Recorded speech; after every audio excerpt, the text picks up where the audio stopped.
Yo, can you hear me? Now. Can you hear me? I think it works now. I think it works. Yes. Yes. Yes, guys. Yes. Yes. Guys, smash that like button because I just made myself an audio engineer on live camera. Oh man. Oh man. Thank you guys for being so patient. If you're new, actually this happens quite a lot, so I'm not gonna lie and say this doesn't happen. I honestly think I need to like go on Skillshare or something and start learning how to plug in my mic properly. Actually, it wasn't that. It was something to do with some weird settings. But let's go back and talk about Napoli. All right. Thanks guys for being patient with me. I really appreciate you guys.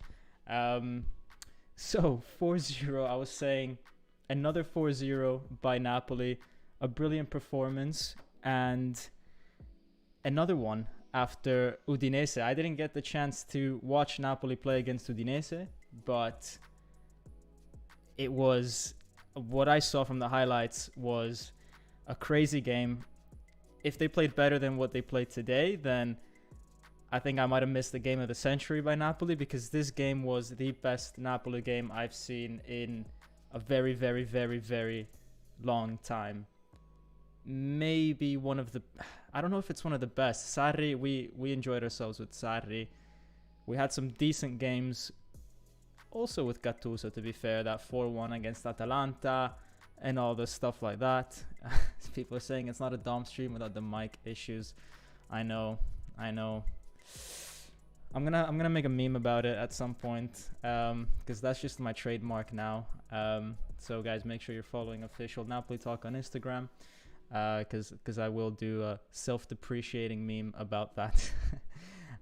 But what a game. In Udine performance was just as strong, says Daniel Bowen. I think Daniel was there. I think I saw something on Twitter. Is that right, that you were at Udine? If you were, that's crazy. I was at Leicester last week, and guys, this team on the field looks better than it does on television. I am telling you, what we see on television is, we see the close-ups, but the way this team moves, it's just like a chain. It's crazy.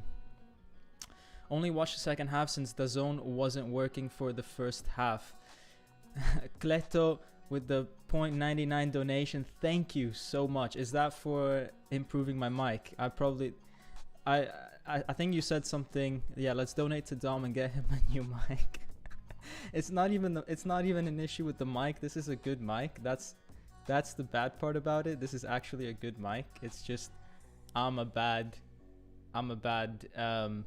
at setting up. But to be honest, I mean, I'm trying to do a lot of things at once when I watch Napoli games. I'm trying to enjoy the game. I'm trying to make an analysis for you guys. I'm trying to set this stuff up. So, but I always mess up, I think, the most important thing, which is the mic. I just take that for granted. But anyways, guys, thank you for those that have tuned in. And thank you, Cleto, for your donation and for always being around. So Jazu, let's look at some of the comments, guys. Jazu E Frisk, I'm watching everything so far as always, but can't go on a match yet. But I was on my first one when the boys came to Krakow. First Napoli and football. Oh, that's crazy. And well, maybe you get a chance to go when next week we play in Poland. Maybe it isn't next week that we play in Poland. Yes, no, on the 21st. No, that's at home. At some point this year, we will play in Poland because we're going to Warsaw in a few months' time for the Europa League.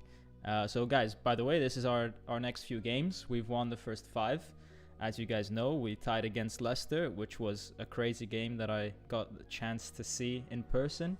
And out of all these games, we learned something new about Napoli. We learned about how disciplined they are, their commitment. There's so many games that, even again, the one against Leicester, it's just a Europa League game, the first in the group, the hardest in the group.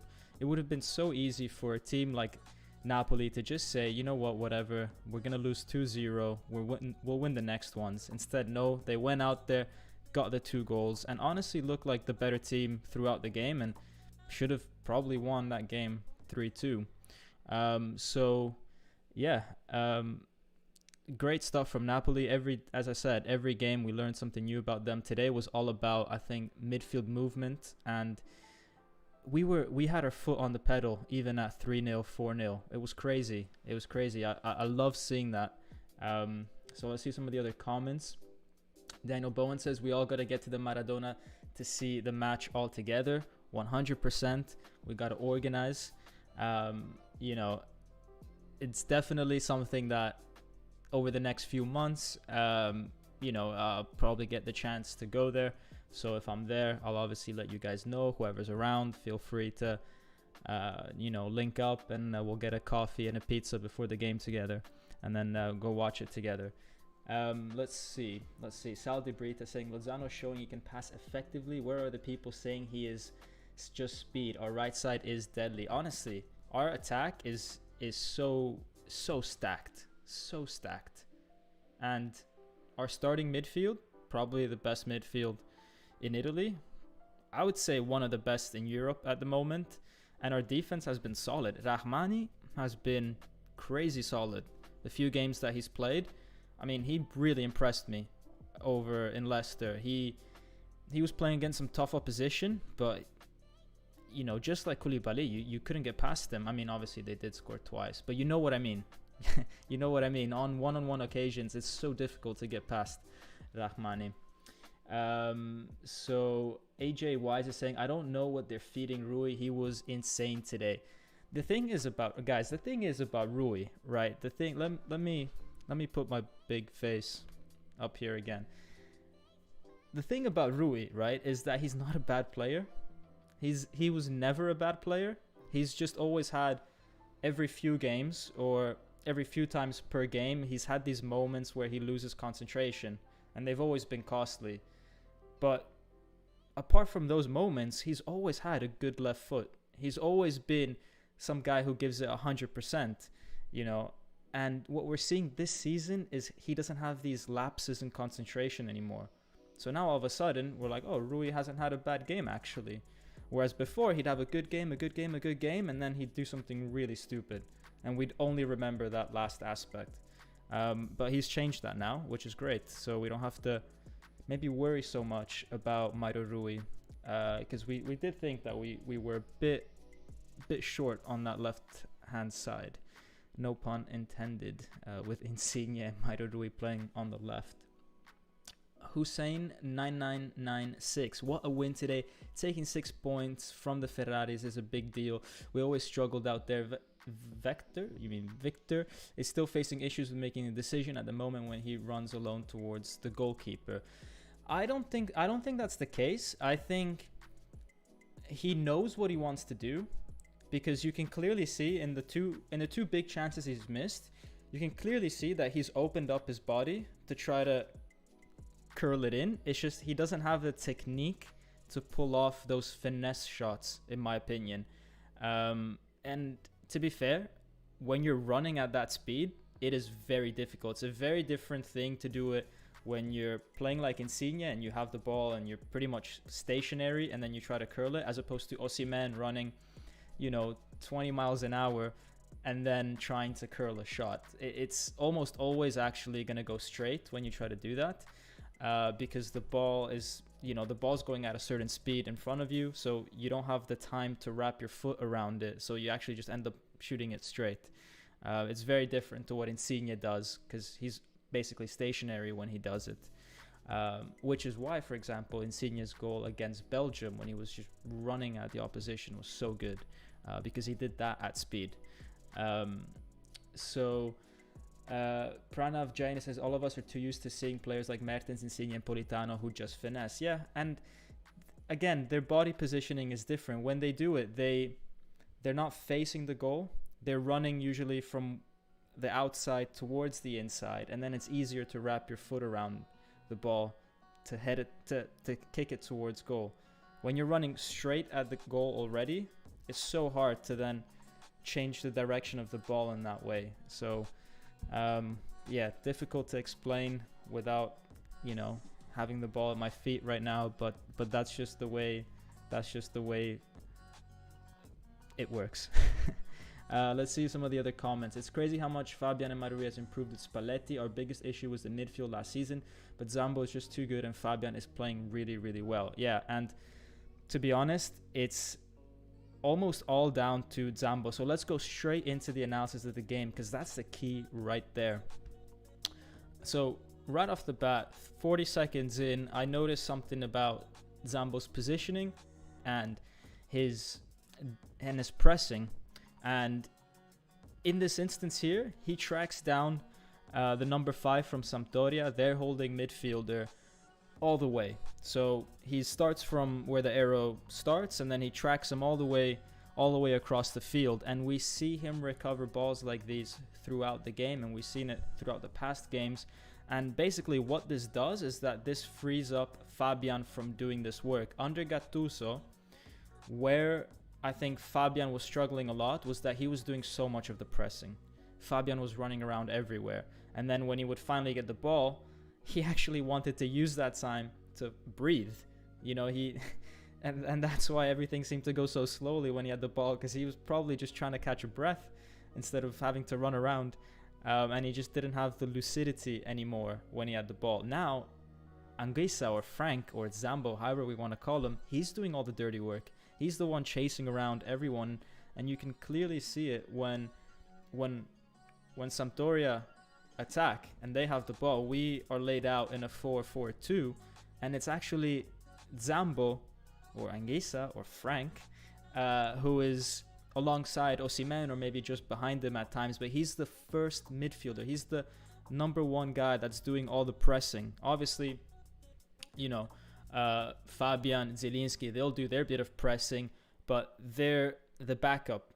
If Anguissa can get the ball first, great. Then Fabian and Zielinski don't even have to do anything. But he's that guy that's doing it consistently every time, and Fabian and Zielinski can just do it as a backup only when it's really needed. That allows them to save energy to then use their skill for other things later in the game. And that's something that Spalletti has, I think, identified, and credit to him.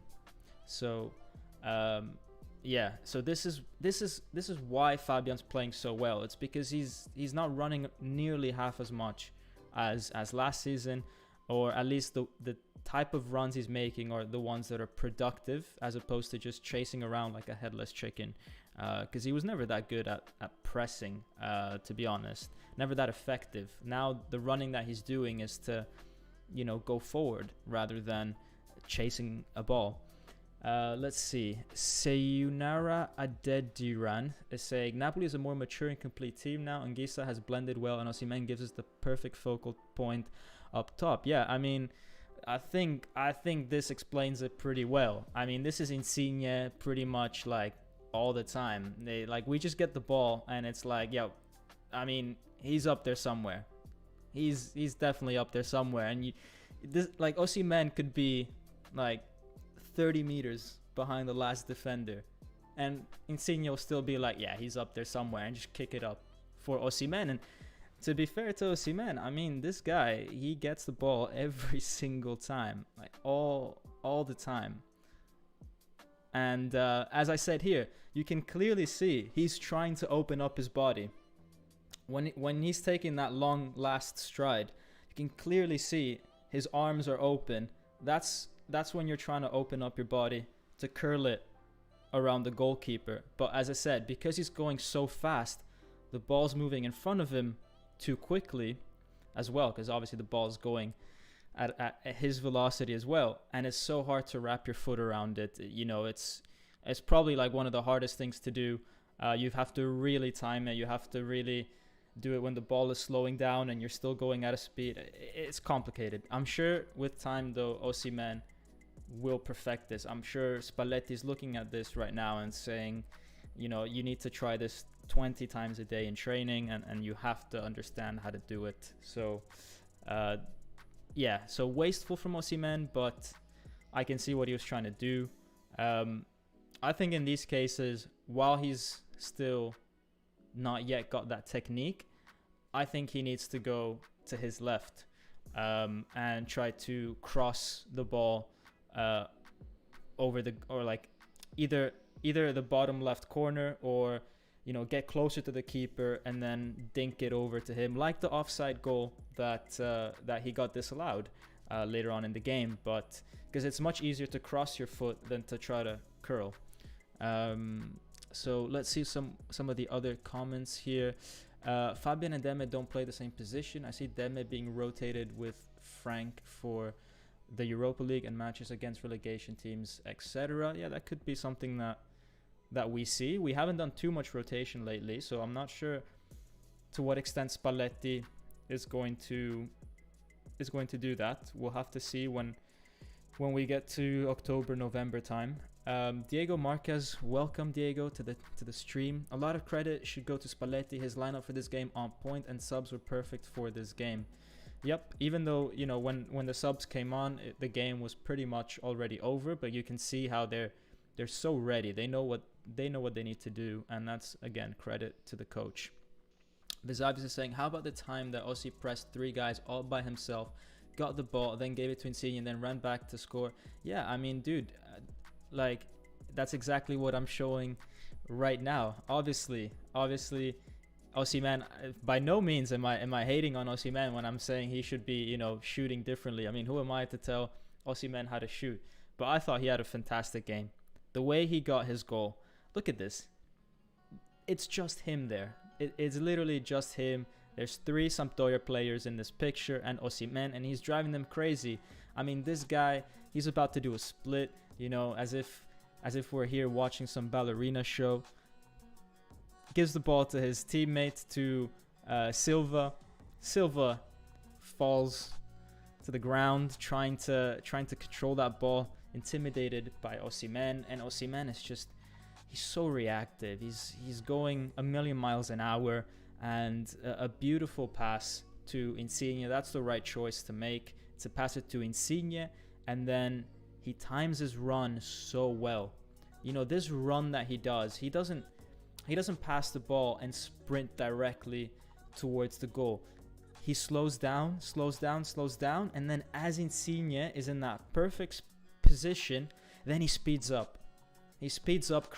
Allows him to create that instant gap between himself and the defender, and allows him to then, that speed allows him to stretch out and put the ball in the back of the net. But I mean, a key point in this game is also the midfielders and Lozano also, when they sniff this opportunity, they also push up. And we'll see it with Fabian's goal, we'll see it with Zielinski's goal, we'll see it numerous times throughout this game, that the midfielders are coming in and they're ready to support.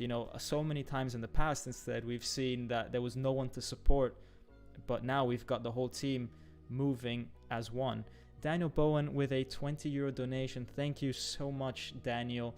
Pick 4 players who are not regular starters that should give rest to starters versus Cagliari. Unas, 100%. Big game for Unas, his ex-club. I would like to see... Let's see. I would like to see Malquit. I'd like to reconsider him. I was not super impressed with how he played in the Europa League, but I thought that was a tough opposition. I want to see if he can pull off something against Cagliari. Cagliari are struggling at the bottom of the table. If he doesn't perform against Cagliari, we've got a serious problem with Malquit. So Unas, Malquit. Who else would I like to see? To be honest, I wouldn't change 4 players. I'd change a maximum of 3. So that other player, I would probably say give Elmas a chance and rest Fabian. Because I don't think Demme or Lobotka are ready yet to play. So just put either Zielinski or Elmas in Fabian's position, give him a rest, and play Elmas. So I would go with those 3 changes. Not ideal to have them in that position, because that's not really his position. But I think he can still pull it off, and it's more about getting Fabian to rest, because he's played every single game so far this season. Girish Kumar, remember Roma were second last season in the early part of the season. We need to keep our feet on the ground. 100%. You're right. I still remember 4 years ago that we won 8 games in a row, the first 8 games of the season, and we didn't win the title. So calma. Let's remember that this is a long season. It's a marathon, not a sprint, like most things in life. Just because you're doing well today doesn't mean you're automatically gonna do well in like 5 years time. You gotta keep grinding. Otherwise, the wheel doesn't keep turning. So yeah, this was Osimhen's goal. And then we had a moment where it was 1-0 that Sampdoria were really dangerous, and Ospina stepped up. Today Ospina stepped up. This first save from he reaches top bins to save this. Then another one off a corner. This is probably a harder save because it requires amazing reflexes. And yeah, it would have been such a different game if Sampdoria scored when it was still 1-0. And then this one here. This one is less impressive of a save, but still a very good save. So yeah, it's Ospina really, really, really helped us when it was needed. We had those 10 minutes where Sampdoria were pushing, and we managed to grind those minutes out, and then after that we went on to second, third, and fourth gear. So let's see what the comments say. Gorgeous game, says Matt Marco. I agree with you. Greenish Kumar say Maquit, Juan Jesus, Unas, Petagna is another one that maybe I would play against. No, I wouldn't play Petagna against Cagliari because I think Osimhen is not a type of player that feels fatigue very much. So I wouldn't rest Osimhen. And I think against Cagliari he can be quite dangerous. He was quite dangerous last season against them. So why not keep Osimhen? Let's see. When is Mertens due back? I think next game he might be on the bench, and then he might play next week at some point. But I don't think he's going to come off the bench against Cagliari. I want to see Juan Jesus get a start, says Matt Marco. Juan Jesus, I think, is a good player. I made a video about it. I think he's a good player. I still think he needs to get back to his full fitness. I think a lot of people will criticize him for not being a good player if he's played when he's not fully fit. And that would be a shame. So let's get him back to full fitness. Play Koulibaly and Manolas or Rahmani if he's doing okay. And let's keep it solid. I don't like changing central defenders when things are going well. They don't even have that much work to do. They didn't have that much work to do in these past few games. So let's keep it solid at the back. We've only conceded 2 goals in 5 games. So let's keep it like that. Fabrizio, ciao. Hello, Dom. Osimhen top. Let's go. Yeah, Osimhen, great display, but the whole team. And yeah, I just wanted to highlight anyways that defensively we were pretty solid. I mean, there was good positioning. A lot of you guys will start... I want to highlight, look at Di Lorenzo's position, right? A lot of you guys, if the ball was crossed over to the second post and it reached the Sampdoria players, a lot of you guys would have said, oh, Di Lorenzo, he's always leaving the other guy on the back unmarked. No, guys, this is exactly where Di Lorenzo needs to stay. He needs to stay tight. And you need to basically cover that little box that you see. Okay, if it reaches the second post and the winger has a crazy shot that goes in, great, but that doesn't happen very often. Napoli's been unlucky that it happens a few times against us, but normally you would need to protect centrally a bit more. Because if you get too far wide, then actually what you risk is that player that's sitting wide, you risk that he just cuts in between Di Lorenzo and the center back. So I don't want to see, because I know on Twitter people are like destroying Di Lorenzo for the goal against Leicester and against Genoa a long time ago. I don't want to hear it. He's positioning himself fine. So yeah.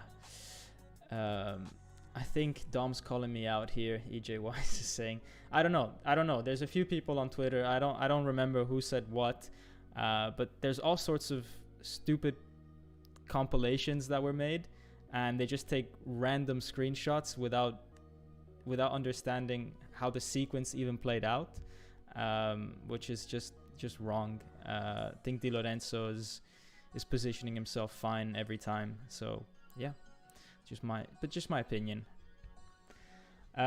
So here's I think a key aspect of this game, why Napoli played so well today. We were so good at dragging Sampdoria out of position. Like, look at this triangle of 7 Sampdoria players, right? This is a point where Insigne had the ball. He passed it back to Mario Rui passed it back to Koulibaly passed it back to Ospina. And what this does is that it dragged Sampdoria away from their low block and opened them up because the ball, when it goes to Ospina, they have to start opening up. But it also drags them away from the midfield. And then one of the midfielders, for example, Zielinski, slides off from that triangle, and then he finds a pocket of space. And Ospina is really good at then picking out Zielinski.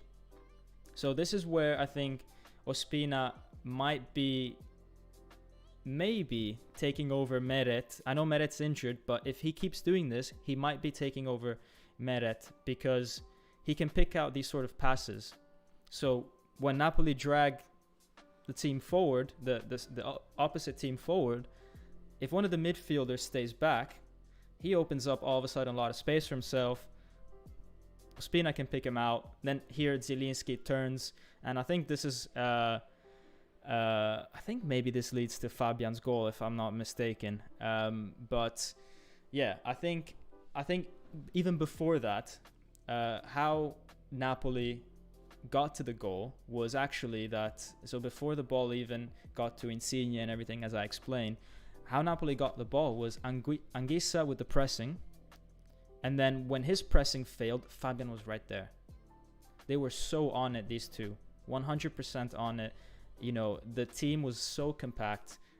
When one guy's pressing failed, the other guy was there immediately. We got the ball, and then we moved it around, and we did this whole thing. You see how low Sampdoria is? Everyone's in their half. What we did was we moved it to the other side of the field, compressed everyone, dragged them forwards, and then we left someone open in the middle to basically then hit them on the counter. Diego Marquez with a $4.99 donation. Thank you so much. You must be so happy with Lozano with the 2 assists. Another brilliant display by Lozano. I thought he was fantastic. He didn't score, but his assists were really good today. And the way that he was running at defenders, getting yellow cards, really liked his performance. And a big improvement since last week, to be honest. So thank you so much for your donation, guys, and thank you everyone for smashing that like button. There's a lot of you guys here and a lot of you guys that smash that like button. I like that ratio. There's a lot of that. Let's see what else people are saying. Yo, Dom, I think Manolas is at an end. Even this game, I don't feel like he was as great as he used to be. I agree with you, and the player ratings unfortunately will confirm that. He's the only one that did not have a green player rating. Stupid foul at the end. You know, we all know that we accumulate yellow cards over the season. At 5 yellow cards, you then have to skip a game. So for you to get a yellow card on the 85th minute when you're winning 4-0, it is so stupid. There's no need for you to get a yellow card. It could come to hurt us later on in the season when he's going to be missing a game because of a stupid yellow card, and maybe, you know, Koulibaly is playing in the African Cup. Then who do we play? So stupid from Manolas, very stupid. And yeah, I think there was a reason why Rahmani played today. I He's been excellent the few times that he's played. Let's see. Saul Perez plus Politano and Lozano both look good this year. That's 100% true. They both do.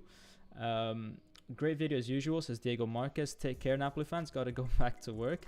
Yeah, man. Or just quit and keep watching my video, man. No, but good luck at work. Have fun. And hopefully you watch the rest of the stream later. Greenish Kumar saying, Napoli talk, rate the red kits out of 10. And if it's higher than 3, then I'm hitting dislike. Yo, the red kits are fire. They're straight up fire. I love it. I think they make sense. They make sense. The red, the Europa League ones especially, the red with the gold. It's not Roma. It's probably more of a reference to the city of Naples, which actually the colors are yellow and red, funnily enough. So it might be a reference to that. And plus, red is something that Napoli, it's always been Napoli's second color. Napoli has always had a red shirt. Like, there's pictures of Maradona with red shirts. So it's not this random color. It's not got to do with Roma. Nothing like that. I think, you know, if they came out with black and white, then we would have been like, oh, hold on, what's going on here? But red is totally fine. So yeah. And, you know, it's nice to change it up every once in a while. We haven't had red in a few years. We're kind of running out of colors. And I think they did a good job with the kits. Let's see some of the other questions before I move on with the game analysis. Let's see. Did they say anything about Rrahmani's injuries yet? Is it serious? It was a weird injury. He just went down, but it didn't look too bad. I think maybe he was just nauseous or something. Yeah, I don't know what happened there with Rrahmani. I don't think it's that serious, to be honest. Let's see. Where do you think Napoli may need depth going on this season? I think we could still do better at left back, because in case something happens to Mario Rui, we don't really have a left back. So there. I worry about if Di Lorenzo is injured or catches a cold and we have to play Malquit. He hasn't impressed me so far, which is why I want him to play against Cagliari. I want him to prove to us that he's okay. So I would say those two positions. In the midfield, Demme, Lobotka, they're going to come back from injury, so that's going to be fine. Petagna actually looks quite good this season. Mertens has to come back, so I'm okay in attack. So that's really the only position, the fullbacks for me. So let's go on to the next goal that we scored. So starts off with Zielinski getting the ball, as I said, here. He gets the ball here, gives it to Lozano. Lozano takes the defender on one-on-one. He's so good at that. And, you know, he's so unpredictable. Left foot, right foot, he can do whatever he wants. This time he goes wide, cuts it back towards Insigne. Osimhen makes a good run to free up space behind him. And then, as I said before, we have the midfield supporting. So you don't even see it on this image, but you've got Fabian running towards the action as well. So it's a very compact team. And when Insigne receives the ball, he shields it really well. Lays it off for Fabian, and Fabian with the most majestic touch. He passes that ball into the net. It's just a beautiful goal from Fabian. It's one of those things that not many people can pull off. Everybody can smash it top corner. Not a lot of people can pass it into the bottom corner like that. Not a lot of people. Not with that many people in front of you as well. So special left foot from Fabian. When he scores, you know it's a good one. And that's already now his second goal here. So maybe we should be playing in this stadium a bit more often. Maybe if he signs for Sampdoria or Genoa, maybe he's going to be scoring 30 goals a season. So yeah, good stuff from Fabian. All-round player.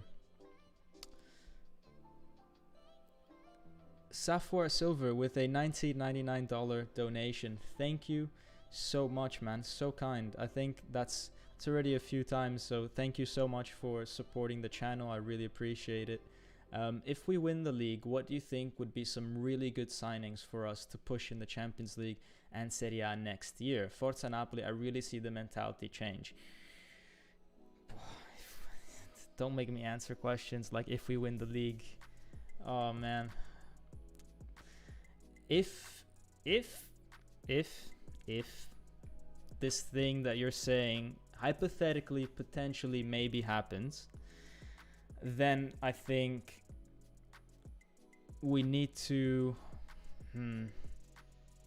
definitely buy Frank Anguissa, buy him from Fulham because he's on loan right now, and some really good signings, as I said, potentially right back and left back, but not a good right back backup for Di Lorenzo, and a left back that could really challenge Mario Rui. I think Mario Rui is doing okay, but I mean, imagine we had the quality of Hakimi on the left or something like that, or Prime Gulam. I mean, that was a game changer. I think the modern day game relies heavily on fullbacks, and Mario Rui is good, he's great, but he's got a limit. He's a 7 out of 10 player. He's never gonna have that 8 out of 10 game, 9 out of 10 game, which players like Hakimi, Marcelo, those guys that, you know, are considered the top, you know, Theo Hernandez, they often have 8 or 9 out of 10 games. We just don't have that with Mario Rui. He can be a solid 7 out of 10, and I'm not going to complain with that, but the next level is to get him at an 8 or 9. I think everywhere else in the field, we've got players that can reach an 8 or 9 out of 10. Maybe not with Mario Rui. So I would still go into that one. Let's see. Matt Marco is saying, don't we get EL money at the end of the season for summer? Yeah, but it's not much. The Europa League money is like, I think if you win the Europa League overall, you only make, in the whole tournament, if you win it at the end, you only make about like 15 million euros. But if you get into the Champions League, just by getting in, you have 50 million. It's a huge difference. I think winning one Champions League game in the group stages earns you 1.5 or 2 million euros per game. It's crazy. So it is important for teams to be in the Champions League. Sal Perez is saying, so confused that Fulham could let him go out on loan. I mean, they're playing in the Championship. They can't afford paying such a high salary and keeping an unhappy player in the team. He's too good for that team, honestly. But let's move on from that. Let's go into the third goal that we scored. Is it the third goal? Yes, the third goal. And this is really good movement from Insigne. So you can see that he's starting behind Osimhen. And you've got Yoshida, the Sampdoria center back, taking a look at Osimhen. He's like, yeah, I got him covered. He's a few, arm lengths away. If the ball is anywhere near him, I'm close enough to get to him. What Insigne does is that he gets in front of Osimhen. By going in front of Osimhen, now Yoshida has to pick up Insigne because he's the more immediate threat, right? So when he does that, so he picks up Insigne and tries to cover off Insigne. No one's now really marking Osimhen. Everyone's sort of asleep. Everyone's looking at the ball. No one's looking at what Osimhen is doing. So if I was Sampdoria talk, I'd be fuming at my players right now, saying, why is no one looking at Osimhen? You have to always have one eye on the striker. You can't just be ball watching. No one picks him up. He's got so much space in the middle when the ball is played to him by Lozano. Lozano's so good at realizing what's going on, plays it in that perfect channel. And Osimhen, I don't think he's going to have many harder goals to score. But all credit to the movement that Insigne makes to drag Yoshida out of position. And just really, really good stuff from Napoli and from Insigne, from Lozano, from everyone really.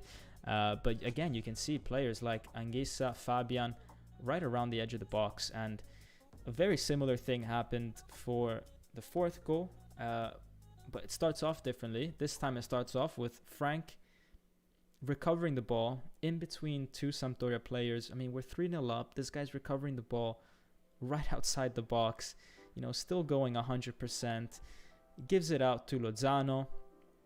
Everyone's making a run into the box, so everyone's dragged in. Zielinski stays back. We see him do this so many times. He stays back. Lozano pulls it back, and then just a thunderbolt of a finish into the back of the net. Just incredible technique with his weak foot. I mean, if from a different angle, you can see how in that short space the ball curves into like from around the goal. It's just, yeah, what he can do with his weak foot, so many people on that field cannot do with their strong foot. Zielinski is a phenomenal player, and he needs to understand how good he is, and he needs to, you know, go to that next level. He is honestly just as good as De Bruyne. He's honestly just as good. It's just that he doesn't know it. He doesn't know it. He doesn't believe in himself like that. So he doesn't try these things as much. But honestly, if he takes on more responsibility, he could reach De Bruyne levels 100%. Let's see what else people are saying. One eye open when I'm sleeping, says Koshi. Greenwich Kumar, fun fact, Napoli have kept 2 consecutive clean sheets against Sampdoria away for the first time since 1989. Oh dear, we all know what happened soon after 1989. Vincenzo Bertillo, Osimhen equals world-class bomber, and nobody will score more non-penalty goals than him. Yeah, potential. It's gonna be close. Immobile, Vlahovic, they don't kid around either. But yeah, considering that he doesn't take penalties, yeah, I can see that happening. 100%. Let's see. Sal Perez, once Osimhen improves his first touch, he's going to score 30 plus every year. Yeah, first touch and finesse shots. Then he can score 30 plus goals a year. But to be honest, it's so hard to score 30 plus goals a year if you're not also taking penalties. It happens so rarely. Yeah. Most players that score 30 plus goals a year are penalty takers as well. It is so difficult otherwise. I think I've seen that on Facebook as well. Someone said Tammy is better than Ossi. Tammy's a good player. I rate him. I actually do. I thought he did well at Chelsea 2 years ago. He's a good player. Not on Osimhen's level. But he's a good player. Here's the thing though. He needs to improve these things. And you can see what he's trying to do. You can see that when you put your body like that, you're trying to create that curl. And the ball just goes straight. So yeah, he needs to refine his shots. And once he does that, then he'll be deadly. But then, you know, Spalletti made some changes, and the guys that came on, I mean, this is Petagna and Unas linking up, and you know they played great as well. And that's the thing about Ospina. He's so good at picking out players. Petagna is so good at. He's got so much awareness, Petagna, about what's going on around him. It's actually frightening. You know, these big guys, I don't know if it's because they've got like an aerial view of the field. I don't know. I'm not tall, so I don't know what that feels like. But it's like, dude, they just know where everyone is. I mean, Petagna knows Unas is coming. He's got to flick it back into the space. It's crazy. And Unas, to be fair, could do better. But that's more the type of shot that Osimhen should be taking, that cross-field shot. You know, if you're not able to curl it, take the cross-field shot.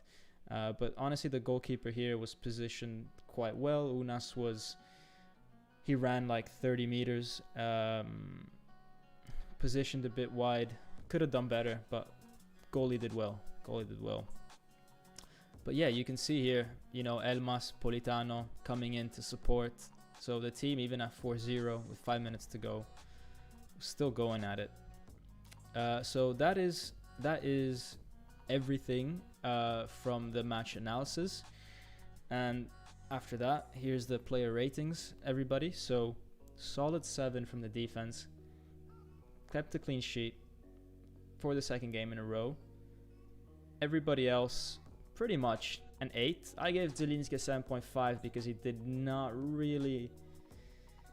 really that involved in the game until maybe his goal. I mean, he was good, but not to the level of Fabian, not to the level of Frank, not to the level of Osimhen, not to the level of Insigne, not to the level of Lozano, or not to the level of Ospina. The defense, to be fair, you know, there was that point in the game where I thought, ooh, Samp might actually score, and they forced Ospina to make a few saves. So I wouldn't say impeccable, but 7 because they kept a clean sheet. Manolas, we talked about the 6. You know, he played 45 minutes. He's part of that clean sheet group, but stupid foul at the end to get a yellow card. So that's minus half a point for that. Otherwise, he would have had a 6.5 as well, as just like all the other subs. I mean, they had a good impact. They didn't revolutionize the game. There was no need to, but a good impact, each and every one of them. No one came on, you know, not really feeling it. They all did well. And let's see if you guys agree. So Vetsu Oji says, last season Zielinski saved us a lot. He just came back from injury. Hopefully he can get his form back. Yeah, him and Lozano last season were at some points of the season completely saving us, and now they both had a bit of an injury. Lozano on his head, Zielinski with his his thigh, and now they're slowly getting back into it, and when they're on form, they're going to be devastating. Everyone in Poland expects the same from Zielu, but he's just a type of guy that I think he's fine with where he is, and I'm worried that if he would realize his skill, he would leave Napoli to a top club. You know what? I hate that. I hate that reasoning, because when you're first in the league, then you are a top club. In Italy, Napoli is a top club. And I don't like to hear that expression with Napoli, because honestly, our formation, what we see here on the screen, has nothing less than Inter. Nothing less than Inter, who won the title last year. We were consistently second or third in the last 10 years. So yeah, I think what we need to do is we need to do better in Europe. That's for sure. And yeah, but I wouldn't say we're not a top club. We're top 15 in Europe, 100%. If by top club you mean Real Madrid, if you mean Barcelona, okay, fair enough. Maybe we're not at that level yet. But there's something about playing for Napoli that I think these players really like. I mean, Koulibaly never forced a move. Fabian never forced a move. Insigne's never forced a move. Zielinski's never forced a move. It's not because they can't go and play in Barcelona. It's not because they can't go and play in Real Madrid or Man United or Man City. These offers came. They never forced the club because they love being in Naples. Mertens, you don't think he could have played in Barcelona? Insigne couldn't play in Barcelona? Come on. These players decided to stay at Napoli. And there's a reason for it, guys. I mean, I think a lot of you guys haven't been to Naples as well. I honestly think I can imagine if you have a lot of money, so you can, for example, get a house with a view on the Gulf of Naples, and then you go on your yacht and take a tour of the Gulf of Naples, and then on the weekend you go to Capri, and then the next time you go to Ischia, and then the next time you go to Politano, and then you're 30 minutes from Rome, and then you're 30 minutes from here, and you've got the good weather all season, you've got great food, you've got people that adore you. Why would you want to live anywhere else? Like, why? Give me their salary, or give me 10% of their salary, and I couldn't think of a better place to live. Obviously, if you're struggling with money, it's a different story. You're not gonna have a yacht. You're not gonna have the nice view. You're not gonna be able to go to the restaurant every day. But I'm talking about these guys. These guys, they're living the best life possible. So yeah, there's definitely like an incentive to play for Napoli, and I think a lot of them realize this. Otherwise, they wouldn't stay here for 6, 7, 8 years, like a lot of them have. So yeah, I think there's more to their decision than just how big a club is. I think these guys are living the life in Naples, to be honest. Let's see some more. Let's actually take a look at what Roma is doing, because they're playing. So let's see. 1-0 at halftime. Tammy Abraham. Okay. And did Lazio win their game? No, they drew against Torino, right? So Lazio, Sarri, yeah. If he doesn't have Mairo Rui, Sarri's useless. No, I'm kidding. But no, good to see Lazio losing points. Gurnish Kumar says, I think Napoli Talk, you should post these ratings on your IG. I know, but here's the thing, guys. If these ratings, if I post them on Instagram, then the feed just becomes really dull. It just, every like 2 posts is player ratings. And then each post kind of loses its value. So the Instagram, I like to keep it just memes, because every meme is a bit different. The Twitter is just like my horrible opinions about stuff, and then the video is more of an analysis and like more of an interaction with you guys. But the Instagram is really just meant to be like, I just make fun of players or some random posts here and there, and I like to keep it varied. So yeah, but yeah, you know, thanks for pointing that out, and yeah, trying to help me out. Matt Marco, when you go to Naples and see how the locals treat the sport and the club, you would understand that this is a big club. Yeah, exactly. Napoli is one of the best city. I've been there one time and want to go back.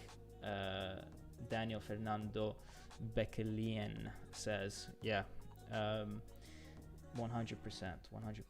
Torino, Juric is something else, as Tariq BK. Juric is a great coach. I said it in my season preview. Now that he's playing for Torino, he's got a better team than he had at Verona. Probably the best team he's coached so far, and they're gonna do well. Torino, they could do top 10 easily this year. Kanahun Flame saying, yeah, everyone on IG does play reviews. Napoli Talk explain them, and his personality is the best part of it. Oh man, nice. Thank you. Yeah, thanks for the love, guys. Honestly, I appreciate you guys. I personally wouldn't tune in to someone who can't figure out his mic for 3 minutes, so thank you guys for bearing with me. So let's take a look at some of the stats before we take a look at before we read Spalletti's press conference. Let's see. So let me interact with this page. Right, we all know who scored. We all watched the game. We all figured it out by now if we haven't. I mean, if you take a look at this, right, 13 shots by Samp. It's crazy, right? Because it's if you didn't see the scoreline, like pretend you don't see the scoreline, you'd think, oh, this is an even game. Look at the possession, that's pretty even. The amount of passes, that's pretty even. The pass accuracy is quite high from Sampdoria. The shot count, okay, we're there. We only had 4 more shots, but they happen to be the 4 ones that went in. So the scoreline is actually, yeah, it doesn't really reflect, I think, what the game showed. I think obviously when it was then 2-0, 3-0, 4-0, Sampdoria kind of gave up. It's hard to come back against Napoli like that. But until it was 2-0, so let's say until the end of the first half, it was an even game. And if the first half ended 1-1, it would have been like, yeah, fair enough. So yeah, credit to Sampdoria, but this shows how good Napoli is. This shows that even in a tight game, we're able to, you know, score 4 goals, which is a good thing.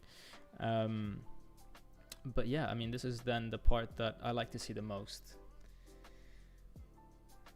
15 points out of 15. 14 goals in these 15 points. So we're almost at 3 goals a game. 2 goals conceded. That is the best record in the league aside from AC Milan. Inter have a crazy amount of goals, but that's mainly because of their 6-0 win or 6-1 win against Bologna. They do play Atalanta next, so Inter-Atalanta should be a cracking game. I'm not sure if I want Atalanta to win, because let's face it, we need to think about top 4 still. So let's first put top 4 in the bag, and then we think about something else. So I'd rather they draw rather than say like, oh, Inter has to lose. I think a draw would be a good result for us. But I don't know. Let me know in the I actually want to know what you guys think. Should we want Atalanta to beat Inter, or are we still meant to look at, you know, that 4th spot? Let me know, guys. Let me know. In the meantime, I'll read some of the comments. We are the only team in the top 5 leagues that have a 100% win record, along with PSG. That's crazy, and PSG have not been good this season. Let's see. Someone else is Matt Marco saying we are an underdog, not a small team. Huge difference. Yeah, and yeah, I 100% agree with you. We're the only. Let's see what else. PSG is in the top 5 leagues. That's a fair point. The Portuguese league has overtaken France in the rankings. Yep. Let's see. Tariq is saying actually a good thing. That was missing in last year. We dominate games, but we lost. That's a huge difference. You're right. This time we have even games up to a certain point, and then we turn on, you know, we go on that 4th gear, and we score 2, 3, 4 goals. And that's the difference. Last year it felt like we were on that 4th gear, but it like we didn't. It was a pretty bad 4th gear. You know, this is like a Ferrari 4th gear. Instead, before we were like in a Fiat Panda 4th gear, if you feel me. Let's see. Greenish Kumar saying Inter lose. Matt Marco saying we need an Atalanta Inter draw. Cannavaro Flame, in my opinion, all our top 4 opponents getting draws against each other is ideal. That's kind of what I always you know, think as well, because it's 2 points on both of them. Draw is the best result, says Daniel Bowen. Think about top 4, Scudetto or bust, says Daniel. Daniel, you gotta play cool. You can't tell people Scudetto or bust, man, because then like what, man, we gotta play cool. We gotta be like, oh, whoops, didn't see this trophy here when we finally win it. You know, it's like, what we won the Scudetto. What, I thought we were just playing for 4th spot. Oh, okay, we won the Scudetto. You know, it has to be like that, because yeah, we've been disappointed too many times, guys. We've been disappointed too many times. So let's not think about. I honestly think we shouldn't think. As in, we're all thinking about it. But we don't say it. Because once you say it, it's out there. It's in the universe, and then you can't take it back. Someone's gonna screenshot. Oh, but you said Scudetto. Oh, but you said, and then you can think things, but don't say them. Let's see. Frederick Camilo Dal, as an Atalanta fan, I would love to see Atalanta win, of course, but I also quite like Napoli, so you guys can be runners up. Listen, man, Atalanta winning the league, I don't know, man. Atalanta are a good team. I think if there's one team that I don't want to face, it's always going to be Atalanta, because they're so intense. But I feel like that intensity is what doesn't allow them to win the league in the end, because if you're a team that needs to go 100% every time, whenever you are 70%, and that happens in a marathon like a league, when you're at 70%, then you drop points. So that's the problem with those teams, whereas a team like Inter is much more dangerous because they play at 70%, which means that actually if you're at your 100, you can quite easily beat them. But all the other teams, they can't beat the 70% Inter.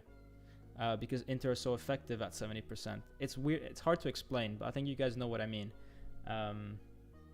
Yeah, they just grind out results like they did against Fiorentina the other day. They didn't seem like they were in a good spot, and then they just turned it around, and they were not at their 100%. Whereas Atalanta, if they're not at 100, they lose the game. But if they are at 100, they have a higher peak than Inter. Does that make sense? I hope it makes sense. Let's see. I love how rival fans here are so friendly. What a wonderful community you've built. Yeah, it's all about the mutual respect. I never talk bad about other teams. Like even when you guys can see here, Juventus 12th. I haven't even mentioned Juventus. I haven't even mentioned them. Like, because I don't care. Like I honestly could not care less what other teams are doing. My eyes are just, they only see Napoli, you know. Everything else is just whatever. And that's probably something that people need to do more in life as well. Just focus on you, and then don't be a hater, because it's just so much energy wasted, and you just then attract that sort of energy back. So just focus on what you got to do. Let's see. Daniel's insisting Scudetto or bust, man. Oh man, it's too early. It's the fifth game. Honestly, I would be so disappointed if we don't. I'll be so disappointed. But I don't have it in me to say we're for sure Scudetto. Don't have it in me, man. I like this one.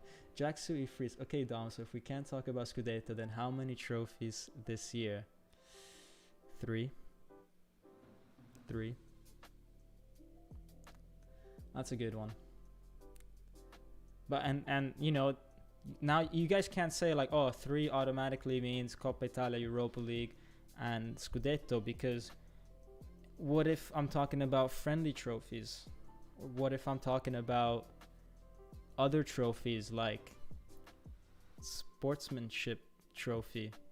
All these things, right? So you guys can't play that game with me. So yeah, but 3. We'll win 3 trophies. What they are, I'll let you guys decide. But I didn't say what they are. So yeah. Luca Scotto Di Luzio. Forza Napoli sempre, and please tell me which saint has possessed Mario Rui and turned him into a very good left back. Honestly, man, Mario Rui this season, fantastic. Saint San Gennaro Gattuso possessed him. Is that a good answer? He's honestly got like that grinta that Gattuso has. Anyways, I don't want to mention Gattuso's too much. Daniel Bowen, it's not about being disappointed, it's about believing. Oh, trust me, man, I believe, but I don't want to get carried away. I also have a bit of a responsibility here, because trust me, in my private time, I am thinking about it, but I can't be saying in front of people that we're gonna win the Scudetto. There's too much opportunity for that to backfire on me. But let's see if Spalletti has had his press conference. Let's take a look at what the coach has had to say. It's kind of weird that he's not talking before the game anymore. He was hyping us up like quite well before that. So let's see. Osimhen also had something to say after the game. Yeah, so Osimhen at the Zone said, let's go with Osimhen first. Osimhen said, for me, it's important to start well. This gave me a lot of trust in myself, scoring all these goals. I'm super happy about my performances. I'm a bit disappointed what happened last year between COVID and my injury. But Spalletti has helped me so much. He's given me so much trust, and I want to pay him back. I'm super honored to have a coach like him. He gives me a lot. After each training session, he stops me and we work on things together. Spalletti, if you're hearing this, bro, you know what I mean? I think it's Insigne that needs to stop with Osimhen and teach him a bit of tiragir, if you know what I mean. Then they ask him, they say, oh, we noticed that you speak a lot with your midfielders. What do you guys talk about? Such weird questions. And then Osimhen says, well, communication is important on the field, not just in the game, but also in training sessions. With every player, I try to communicate, we just need to talk to each other to know when I have to drop back, when I have to go long, and it's important to keep communication up. So when journalists ask these questions, it's so weird. It's like, oh, I saw that you spoke to your teammate. It's like, well, what am I supposed to do? We're teammates. Of course we're gonna speak. Imagine having Osimhen up in front of you, and the first question that comes to your mind is, I saw you speak with your teammates. Out of all the things you could ask him, why couldn't they hire me to speak to football players? I could ask them a million more better questions than that.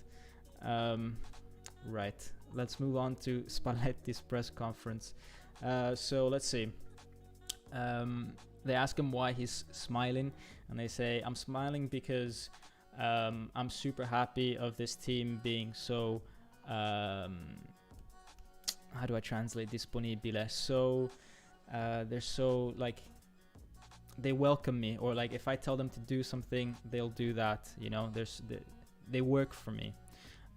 Today we had a good result, but in the first half we saw Sampdoria that made our life very difficult.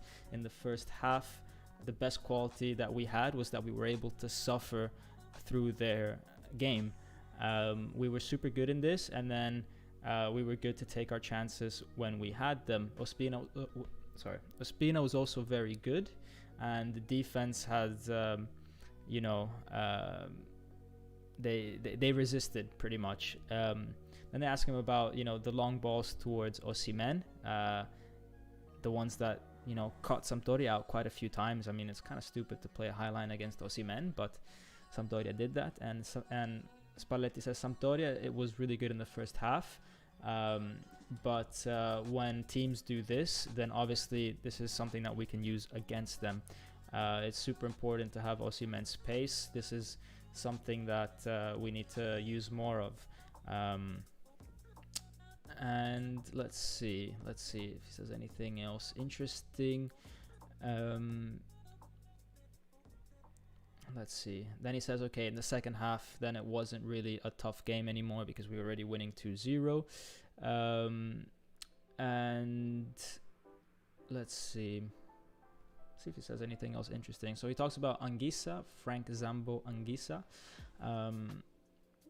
And he says, a football game is like a box that needs to be filled with stuff.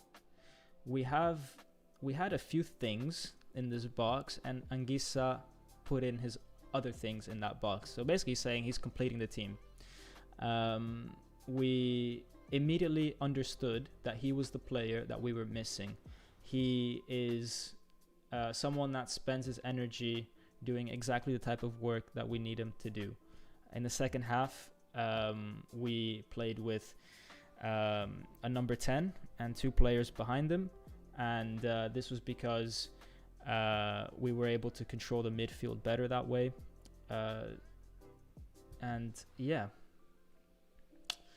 Let's see what else he says.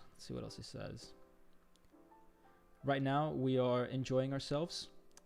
There is the city is behind us, but we need to keep working. We need to stay calm, and we need to understand that in the last few years, the cutoff to get into the Champions League was 85, 87 points. So we still have 72 points to go. It's clear that to win another 72 points, we have to go and win against some very difficult opposition. So Spalletti is talking about the top 4. He's talking about Champions League, how we need another 72 points to ensure that we are going to get into the Champions League. So he's not falling for the trap of talking about the title. I don't think we should at this point either. 5 games into the season, even though it would be obviously very nice, and obviously this team should try to win that. I'm not gonna say it. Let's see. Gerald Hualpa says, I'm an Inter fan and I'd rather Lazio, Roma, Napoli and Atalanta to make top 4 than Milan or Juve. Yeah, I mean, yeah, I if I had to pick 3 teams that I wanted alongside me in the Champions League, I'd say couldn't care less.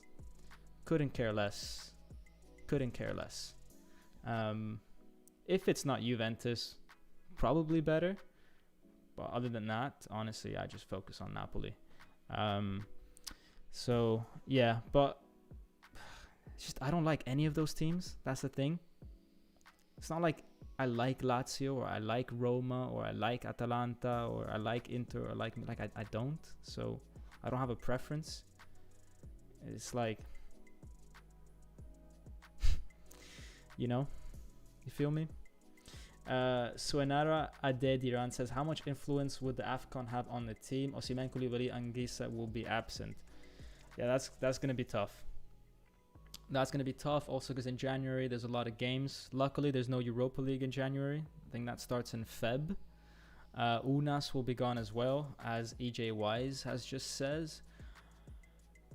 It's going to be tough. But we've got players like Deme Lobotka coming back. So they'll be covering for Anguissa. We've got players like Mertens coming back, so he'll be covering for Unas. We've got potentially Juan Jesus, who is going to be in shape by then to cover for Koulibaly potentially. And Osimhen is going to be tough to replace. But yeah, I mean, we've got, as I said, Mertens, we've got Petagna. I just hope whatever team they play for crashes out as soon as possible. I just hope they don't have any injuries. And we'll see if that tournament even takes place. I mean, you have to realize there's still COVID going around. January is a few months away. We don't know, what's going to happen. Who knows really what will happen in the next few months with regards to COVID.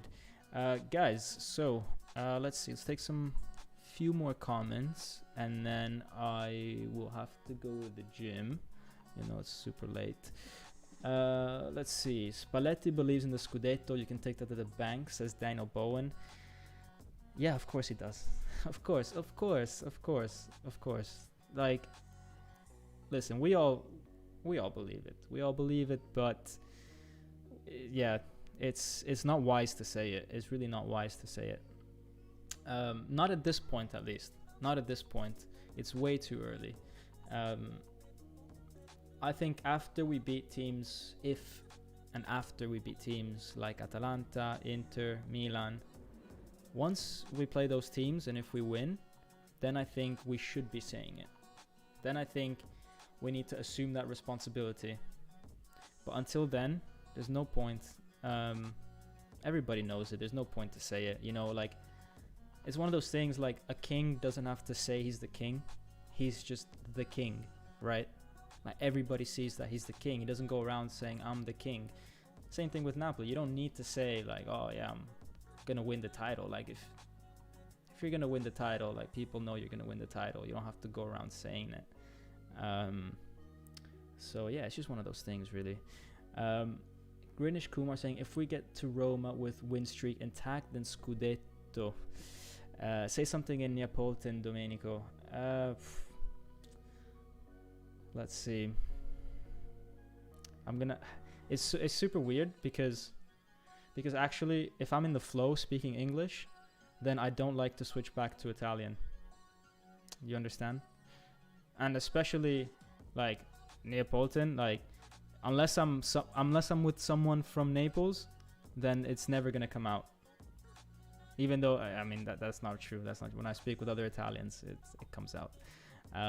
But it's less, and it's just weird to do it when I'm speaking English. Anyways, so these are the next few games. I think after this we have Roma, so a lot of games at home. Probably can rest a few people after Cagliari for the 2 Europa League games. I think we can play like half decent teams and still get away with it. Fiorentina and Torino are tough though. Like we could drop points. I'll just say we could drop points, which is not the end of the world because they're good teams. But yeah, if we get to Roma unbeaten, that will take us to 21 points out of 21. We'll probably at that point have